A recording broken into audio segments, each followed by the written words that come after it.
जय हिंद दोस्तों आज कुछ महत्वपूर्ण खबरें, जानकारी, एक्सपीरियंस साझा करने जा रहा हूं आपके साथ में। सबसे पहला तो दोस्तों इक्वल एमएसपी पर सुनवाई पर सुप्रीम कोर्ट का आज फैसला, लगा फिर झटका।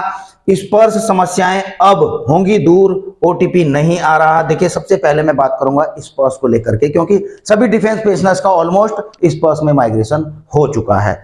कई स्पर्श की टेक्निकल जो चीजें हैं उसके अंदर उनके बारे में जानते हैं, कई नहीं भी जानते हैं, लेकिन जो नहीं भी जानते हैं दोस्तों उनकी भी समस्याएं दूर होने वाली हैं और हो ही लगातार जो है इस पे इंप्रूवमेंट किया जा रहा है। ऐसी बात नहीं है, शुरू से लेकर कुछ ना कुछ, कहीं कॉमन सर्विस सेंटर खोले गए हैं, कहीं कुछ खोले गए हैं, कहीं सर्विस सेंटर खोले गए हैं, बैंकों को भी दिया गया है। धीरे धीरे इस पर कार्रवाई चल रही है और आज के समय में अगर बात करें स्पर्श की तो काफी कुछ लोग सीख भी गए हैं, ठीक है ना। शुरू में काफी दिक्कतें थी और अब इसी प्रकार का एक इनिशिएटिव उठाया। देखिए दोस्तों, मिनिस्ट्री ऑफ डिफेंस, केंद्रीय सैनिक बोर्ड का यह लेटर है 9 जनवरी का, और इसमें क्या है दोस्तों, कॉमन सर्विस सेंटरों की स्थापना की जा रही है और भी ज्यादा पूरे देश भर में, ठीक है ना। तो इन्होंने सभी आरएसबी इनको और स्टेट के यूटी सेक्रेटरिएट को दोस्तों लिखा है कि डीजीआर के माध्यम से और भी ज्यादा कॉमन सर्विस सेंटर खोले जाएंगे और जो उसमें नियुक्ति होगी उसमें एक्स सर्विसमैन की ही नियुक्ति होगी। उन एक्स सर्विसमैन को ट्रेंड किया जाएगा, वो वहां पर बैठेंगे। तो ये एक जॉब अपॉर्चुनिटी भी है एक्स सर्विसमैन के लिए। तो इन बोर्ड्स के लिए भेजा है कि इनकी फोटो, मतलब कोई जो वहां पर एक सेंटर टाइप का जिसमें ये सारी सुविधाएं हैं, उनकी फोटो खींचकर भेजिए, ठीक है ना। एक्स सर्विसमैन डीजीआर इंडिया में, ये जो वेबसाइट है डीजीआर की, इसमें जाकर के अपना अप्लाई कर सकते हैं। यहाँ के लिए इनको ट्रेनिंग वगैरह मिलेगी, ठीक है ना। इनको ये सारी सुविधाएं मिलेगी और जो भी यहाँ पर इनको इंसेंटिव या जो भी होगा दोस्तों, इनका तो जो सैलरी वगैरह वो होगा, इसके बारे में अभी मुझे जानकारी नहीं है, लेकिन जो भी होगा इनको पता लग जाएगा। तो ये कांटेक्ट कर सकते हैं अपने वहां पर से, ठीक है। अच्छा जी, इसके बाद दोस्तों स्पर्श से संबंधित देखो एक समस्या थी। ये कई, जब मैंने इनका काम किया तो ये कहते हैं कि सितंबर से बहुत परेशान था। इन्होंने दोस्तों, स्पर्श की ही बात है, तो इन्होंने कॉमन सर्विस सेंटर में भी गए, कई लोगों से इन्होंने बातचीत की, स्पर्श से भी बातचीत की उन्होंने। क्यों? क्योंकि इनका नंबर रजिस्टर तो था लेकिन उसमें ओटीपी नहीं आ रहे थे, और ओटीपी नहीं आ रहे थे जिसके कारण से स्पर्श में लॉगिन नहीं कर पा रहे थे, जबकि सितंबर तक यह लॉगिन कर पा रहे थे। इसके बाद दोस्तों जब इनसे मेरी बातचीत हुई तो इन्होंने कहा कि मैं कम से कम 15-20 बार कॉमन सर्विस सेंटर में गया, कई बार अपने मोबाइल नंबर चेंज कराए। स्पर्श पीसीडी से भी बात करी, उन्होंने मेल आईडी दी कि इसमें अपनी भेजिए समस्या, कुछ टेक्निकल इशू होगा। तो बहुत कार्रवाई करी इन्होंने, लेकिन अंततः कुछ भी समस्या यानी कि ओटीपी इनके मोबाइल पर नहीं आ पाया। इन्होंने हमसे संपर्क किया, मेरा नंबर खैर मेरी यूनिट के ही है तो इनको मिल गया। तो दोस्तों इन्होंने क्या किया, मैं एक्सपीरियंस इसलिए शेयर करता हूं, कभी कभी ऐसा भी हो जाता है। तो इन्होंने कहा अब मैं किसी के पास नहीं जा सकता हूं, इतने महीने से मैं परेशान हूं। तो जब मैंने इनका देखा, मैंने खुद चेक करके देखा, ओटीपी नहीं आ रहे थे। इसके बाद मैंने इनका मोबाइल नंबर खुद भी चेंज किया, फिर भी ओटीपी नहीं आया। तो मैंने दोस्तों इनको सीधा एक सलाह दी, आप अपना मोबाइल ही चेंज करिए, यानी कि जो अपना सिम है जो मैंने रजिस्टर किया है उसको दूसरे मोबाइल में डालिए। तो इन्होंने, इनके पास एक छोटा मोबाइल था, उसमें अपना सिम डाल दिया। उसमें अपना सिम डाला दोस्तों, तो जैसे ही मैंने फॉरगेट पासवर्ड किया, उसका ओटीपी यहां पर चला गया। ओटीपी गया तो मैंने इनका पूरा नया पासवर्ड बनाया, लॉगिन किया, पीपीओ, पेंशन स्लिप सारी निकाल करके इनको दे दी दोस्तों। तो दोस्तों कुल मिलाकर के कभी कभी ऐसा भी हो जाता है कि फोन की सेटिंग में ही कुछ ऐसी गड़बड़ हो जाती है जिसके कारण से बाहर के नंबर से, कोई किसी पर्टिकुलर नंबर से जो मैसेज आ रहे हो वो ब्लॉक हो जाते हैं। तो ऐसी सेटिंग हो सकता है इनके स्मार्टफोन में हो गई हो। इसलिए दोस्तों मैंने इनको कहा भी था कि आपकी फोन की सेटिंग में कुछ दिक्कत है, और इनको यह भी कहा है दोस्तों कि अपना फोन रीसेट कर लीजिए, या तो फिर आप दूसरे ही मोबाइल में इस सिम को आपको लगाना पड़ेगा जब आपको ओटीपी की जरूरत है। तो आपके साथ भी कभी कुछ ऐसा हो रहा हो तो आप इस एक्सपीरियंस से देख सकते हैं। दूसरा है दोस्तों, स्पर्श में पीपीओ नहीं दिख रहा है, कईयों के पीपीओ ही जनरेट नहीं हुए। और दोस्तों अब इनका कहना है कि इनको कैंटीन कार्ड अप्लाई करने के लिए पीपीओ की जरूरत है, लेकिन स्पर्श में कोई पीपीओ ही जनरेट नहीं हो रहा है। अब कैसे होगा, कई महीनों से ये भी परेशान है दोस्तों। तो मुझसे पूछ रहे हैं कि करना क्या है। देखिए दोस्तों, पीपीओ जनरेट होने के कुछ कारण हैं, कुछ ऑटोमेटिकली होते हैं स्पर्श पीसीडीए की तरफ से, कुछ अगर आप चाहें, खुद चाहें तो आप अपना पीपीओ जनरेट करा सकते हैं। और इस वीडियो में दोस्तों ये मैंने वीडियो बनाई, इस पर OROP PPO नहीं होगा जारी, अब आपके हाथ।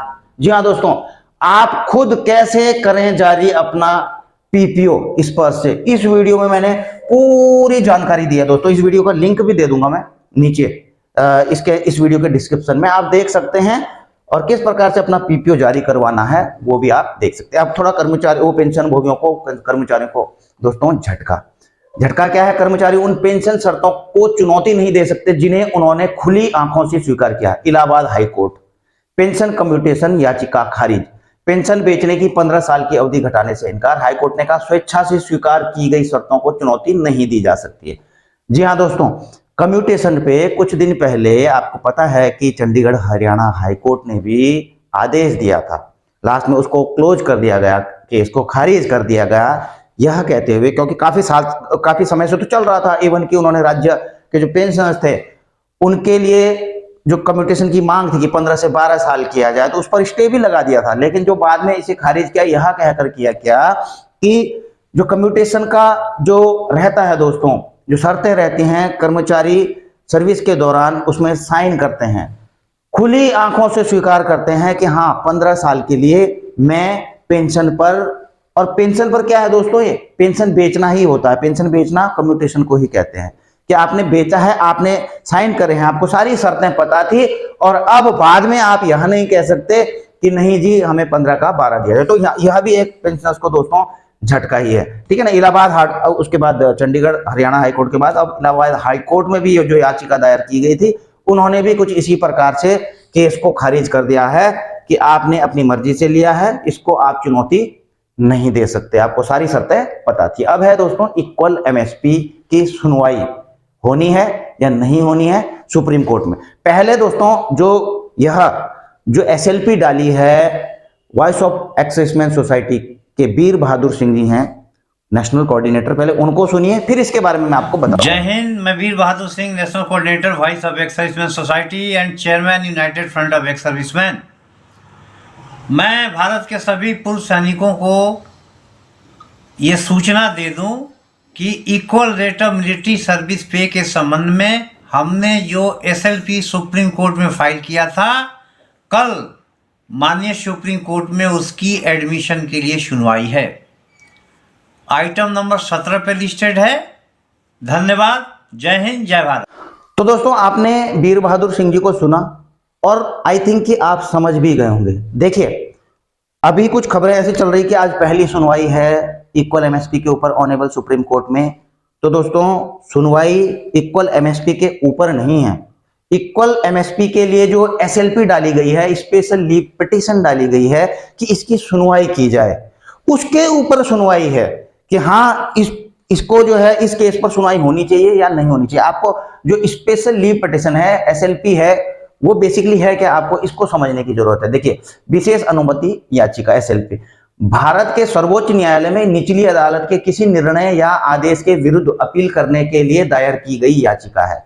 SLP क्या होती है कि जो ऑनरेबल सुप्रीम कोर्ट में किसी भी जो निर्णय, जो लोअर कोर्ट होता है, उनके निर्णय को का अपील डालने के लिए, ठीक है, जो आदेश दिया है। और आपको पता है अभी ऑनरेबल दिल्ली हाई कोर्ट ने जो है इसको खारिज कर दिया था, इक्वल MSP के 5-6 साल तो वहां चला था जो भी था, तो उसी को चुनौती दी गई है ऑनरेबल सुप्रीम कोर्ट में, ठीक है। और कहां पे, जहां कानून या घोर अन्याय या कोई महत्वपूर्ण प्रश्न हो, सर्वोच्च न्यायालय ऐसे मामलों में SLP दे सकता है। तो अभी ऑनरेबल सुप्रीम कोर्ट ने देखना है इसको, ठीक है। SLP कैसे काम करता है, देखिए ये सारा इसमें सारा चीजें लिखी हुई हैं। तो कुल मिलाकर के अब ऑनरेबल सुप्रीम कोर्ट विशेष अनुमति जो SLP दायर की गई है, इसको मंजूरी दे सकता है, नहीं दे सकता है, इसके ऊपर आज विचार है, इसके ऊपर आज सुनवाई है कि इसको सुनना है आगे या नहीं सुनना है।